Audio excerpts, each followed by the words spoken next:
Hello and welcome to another episode of CBD Genie. My name is Matt. And I'm Jonathan. And today we have an interview with Jade from Savage Cabbage. Jade has been in the business a long time, has got an incredibly powerful story as to how she got into CBD. We had the opportunity to catch up and ask her some other questions earlier today. And we'll cut straight to it now. Hi, so here we are. And as promised, we have Jade from Savage Cabbage. Jade, how are you? I'm very good. Thank you for asking. How are you? Fine, and thank you for coming on the show. This is going to be enjoyable. So shall we sort of land straight in there and sort of say to you, can you give us a bit of information about how and why you started your CBD brand? Yes, so back in 2016, I found myself in a rather precarious health situation. I'd been battling some really aggressive surgeries. I'd spent some time in intensive care, and I'd reached a point whereby I was pretty fed up with life. And I'd actually asked my husband to help over-medicate me to let me go in my sleep because I didn't want to be here anymore. And wow. It was, on reflection, looking back, it gives me the chills to think that that's where I'd got to, such a dark and desperate place. And it was my husband that said, I really want you to watch a documentary, and I would like you to sit with me and we'll go through it together. And it was the CNN documentary with Sanjay Gupta, and he introduced the Stanley brothers of Charlotte's Web. And before me was this little girl called Charlotte who had had this rather life-changing experience from using the products that they produced and then named after her, Charlotte's Web Oil. And my husband said, look, I want you to try this. And if that doesn't work, we'll then talk about what you've asked for, but I want you to try this first. And I was very reluctant. I was quite negative. I didn't see how something like a tincture could help solve all these problems that I felt that I had and a lot of the things that I was dealing with. And I sort of struggled to find and navigate my way through what do I buy? What do I buy? How can I get it? Charlotte's Web wasn't freely available in the United Kingdom. So I tweeted Joel Stanley, who was the CEO of Charlotte's Web at the time, and just said, I don't suppose you could help me, could you? Not expecting a response. And he responded and just said, hey, Jade, what's going on? How can we help? And they sent me a care package. And it took about a week to arrive. And I was flabbergasted that this person had responded on Twitter. And then there's products at my house.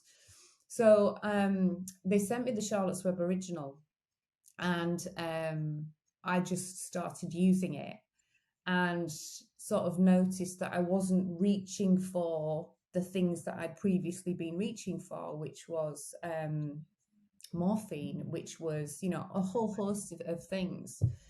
And it was kind of like a 48-hour window where I woke up one morning and the phrase that I use is, it's like my eyeballs had been cleaned and the fog had been sucked out of my head, and had this real sort of wow moment of, I feel all right. I feel like I can form a sentence in my mind. I feel like I can communicate.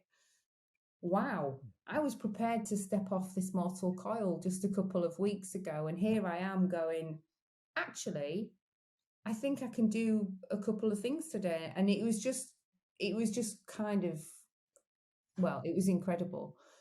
So that's where it started. And it was like, okay, so I'm using this, I'm feeling good. I'm still using my medications when I need to, and I'm not being silly about things, and I can't run out of this. So what do I do? How do I do something? And so I contacted the brothers and said, could you just send me loads of it and I'll just know that I'm okay. And I'd like to tell some of my friends about it because I think that they would benefit from it too. And they were like, we can't really do that, Jade, but have you got a business? And I said, I'll have one by tomorrow. And I set up Savage Cabbage on Company's House overnight. I was in a bit of a financial predicament because I'd been made redundant from my employment through ill health, etc. And my dad lent me £500 to place my first order. So I had a wonky website because I'm not a techno. I had £500 from my dad. I had my first bit of stock, and I just started talking to people about, this is what I'm finding. This is interesting. This is exciting. And after about 3 weeks, my husband was working part-time and he was also my carer. And he had to give up work to help me manage the inbound traffic and communications that we were getting. And I think after about 4 months, both my parents then came to work for me because we were getting, communications from Madagascar, New Zealand, Australia. It just blew up. So that's kind of where we started. And we began to develop our Savage Cabbage range. Around 2018, there was a difficulty in supply. We'd had all sorts of issues with the importation, and there'd been some crop issues. There was less Charlotte's Web Original around, and I wanted to maintain a supply to my customer base. So I travelled to California and met with some wonderful people there, and I chose to partner with them to develop the Savage Cabbage range. And it's incredibly popular and much loved by the community that we've built. And I'm really proud of what we've achieved. We've never spent money on marketing, and we have a footprint in 44 countries. It's incredible, isn't it? That there is that sort of real interest and demand, and it just shows you what the appetite is for people to try and find alternatives to the sort of old medications. People trying to move away from them or trying to seek different stuff out. And so in terms of those the products, you started with an oil. So what does your product portfolio look a little bit like now? So what we do is we only focus on the 2 brands. So we've got the Charlotte's Web range and the Savage Cabbage range, dominated by tinctures at different strengths. The Charlotte's Web Original is the product that ignited the entire industry, and patented genetics, incredibly good quality product. They've also got another range of oils which are CO2 extracted with different flavour profiles, and they've also got gummies as well, which are incredibly popular. Savage Cabbage, we've just got the tinctures, but we've got them in 2 flavours, and the most popular flavour by far is the Madagascar vanilla. It's really, really lovely. It's one of my favourites as well. So that we've got quite a sort of small offering really, but it's quality. And to me, it was more about the quality of the product rather than having a marketplace full of all sorts of different things.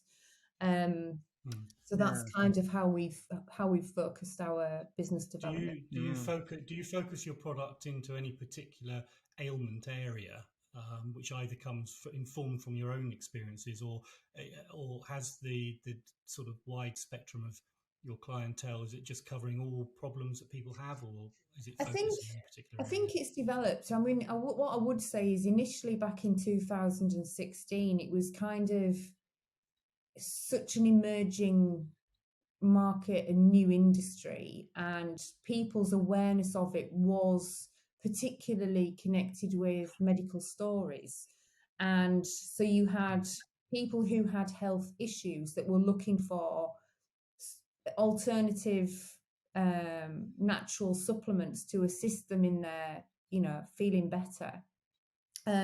What I would say now is that so many people have started to look into this and learn about this, and people are discovering that we've got this endocannabinoid system, and what does that mean, and what does that need. And so now you're seeing people who, particularly since COVID as well, are very keen on maintaining their health and wellness. We've had to take self-care into our own hands. Look what's happening around us. We are in a post-pandemic era. We've got an NHS that's falling to pieces, and people generally more concerned for their own well-being and wellness than perhaps they once were. So the development of all of those things has enabled the industry to grow into different demographics than was there in the first instance, I would say.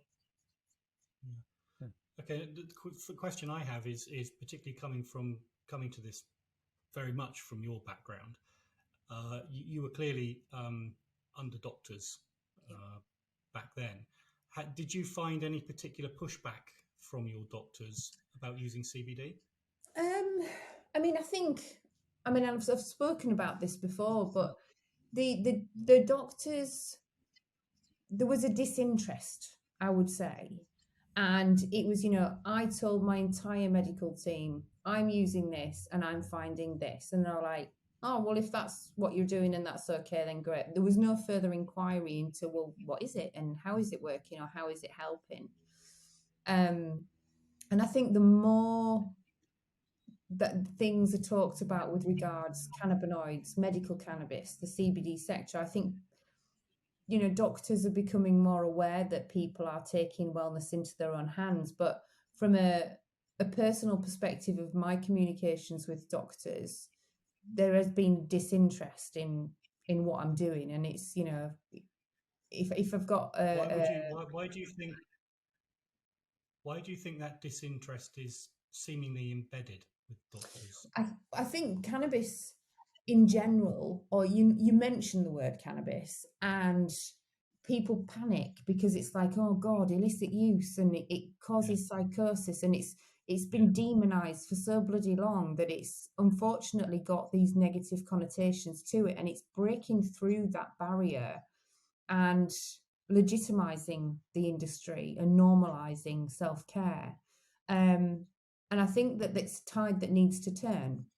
I think it's happening very slowly, but many people or doctors, I'm not a doctor and I don't want to upset anybody, but have got preconceived ideas about what does it mean that you're telling me that you're using cannabis. Do you just like to sit on the sofa and eat pizza and play video games? Because that's kind of the category you get shoved into. And it's like, well, actually, no. But cannabinoids are in all sorts of different foods, as well as also in the cannabis plant. So, now we're seeing emergence of more, medical cannabis clinics that then causes confusion with, well, that's medical and this is over the counter. And I think my kind of approach to all of it is yes, it's the same plant. We're talking about cannabis sativa, but what the differentiating factor is the levels of THC in the products. And in the products that I sell, yes, there's THC, but it's under 0.3% and it's classified as hemp. And there's a whole education process that needs to happen. And the thing is as well with doctors, the endocannabinoid system was discovered in the 90s. It's still not taught in medical school. Isn't that curious? So there's many, many levers that need to be pulled to action this change. And I'm more than happy to sit and talk about that because it's a change that needs to happen. Yeah. So I mean, obviously the CBD whole industry is, well, certainly probably in the UK, has appeared relatively recently and undergone some massive growth and some transformation, obviously, and challenges over just certainly the last sort of couple of years. What are your sort of thoughts on in terms of what you see as some of the big sort of next challenges that need to come in order to be able to open the market up more? Well, I think that ultimately, if we look at what's happened from a regulatory landscape, we know that in 2019, the FSA decided that this is a food, but not a food because it wasn't consumed in vast quantities prior to 1997. So therefore, it's novel. Many would disagree with that, and we can disagree with it till the cows come home, but we don't write the laws and regulations. So we have to just go, okay, well, we hear you. What do we need to do? So since 2019, we've all been in this kind of grandfathered process of we can continue selling our products whilst we go through the risk assessments and safety analysis for these products, and then regulation will be formed. Now, one of the big hurdles that we have is that because we have THC in the whole plant products, that then takes it into the Misuse of Drugs Act, and there is a report circling somewhere with a recommendation from the ACMD that the levels of THC need to be so minimal that would be detrimental to the product, and they would no longer be as efficacious as they currently are. So what we need to happen is to have a very open conversation with the Home Office, the FSA. We need to work collaboratively and say, well, what does this look like? Because the UK is currently suffering from lack of investment. There's lots of money that wants to come into this country to legitimise this and have this operationally working well. But one of the problems we've got is Proceeds of Crime Act won't let you invest in a company that is selling something that's got a grey area product. So, excuse me, there's a sequence of events that needs to happen. I mean, currently as it stands with the FSA, Charlotte's Web products have been validated, awaiting approval. The Savage Cabbage products were part of an IRA consortium application. We're currently waiting for our application to move from awaiting evidence to validated. So that should be happening in the next couple of months. And it's kind of like suck it and see. It's hurry up and wait all of the time, which is a little bit frustrating. But I do think that the governing bodies do see the potential value in this industry. And we're talking about, it's not just the products that we consume, but it's allowing farmers to grow it in their fields. It's allowing investment to come into the country. It's allowing taxes to be collected. This is a plant that will offer the United Kingdom post-Brexit, whether you like it or not, here we are, revenues that are very much required and needed to help us get our country back on its feet. So that was quite a long answer to your question. I'm sorry, but it's kind of like you do, you have a positive outlook in terms of what can potentially happen during the coming year in terms of actually some, legal or regulatory or that whole environment being a positive thing, but actually also there is going to be some movement that will, open it up to more people. I have another question. You mentioned obviously collaboration with the FSA and the Home Office, etc. Has the GMC, the General Medical Council, if indeed they would be the relevant authority, has there been any approach to involve the medicinal side, not so much in terms of medicinal cannabis, which is sort of a separate product really, but have they had any involvement with just the discussion around over-the-counter CBD? Not that I've been involved in. It may well have happened somewhere else, but I think the MHRA are very clear on guidelines, and that's why, so people like myself, when we're talking about the benefits of these products, it's almost like someone's cut your arms off, because it's like, I can't talk about it. I've been muzzled. I can't speak about the health benefits that I found because I'm in danger of breaching an MHRA guideline which says you cannot make a medical claim about these products. So it's been, I think that's why you've seen sort of developments in the industry of like, well, this is a sports focused range. This is an immunity focused range. You can't really talk about the nuts and bolts of the foundations of what we're doing. We have to be creative with our language. I would optimistically hope that in the next year or two, we've got some definitive guidelines that enable us to march forward with, here's what you can say, here's what you can't say, but it needs to be liberated a little bit because at the moment it's a little bit too restrictive. And obviously, I think from where the FSA stands, that's food, MHRA, it's medicine. There hasn't really been a blurring of those lines from a top-down approach that I can see. it's very much, well, you're in the wellness sector with CBD, and with cannabis, it's medicinal, and there is a wall between the two. That may change, who knows? But currently, as it stands, that's very much how it's been approached. But maybe to a certain extent that can be helpful in terms of, not blurring the lines too much with something that's more heavily THC and not, isn't it? I guess from a consumer perspective, they need to know what world they're looking at. I guess, and be clear about the difference between the two things.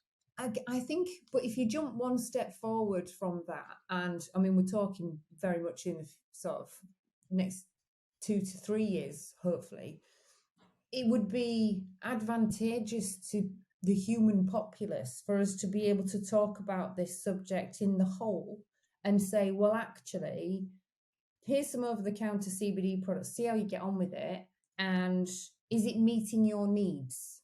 And if it's not meeting your needs, then you can travel along this little bridge and go and have a conversation with a consultant about a medical cannabis prescription, perhaps, and have this sort of free flow back and forth, because again, we're talking about the same plant in different formulations, and it would be incredibly liberating to see that. I think it would be wonderful, and to get rid of the demonization completely, to talk about this as, well, it's a wellness product, it's a wellness plant, it's a wellness supplement.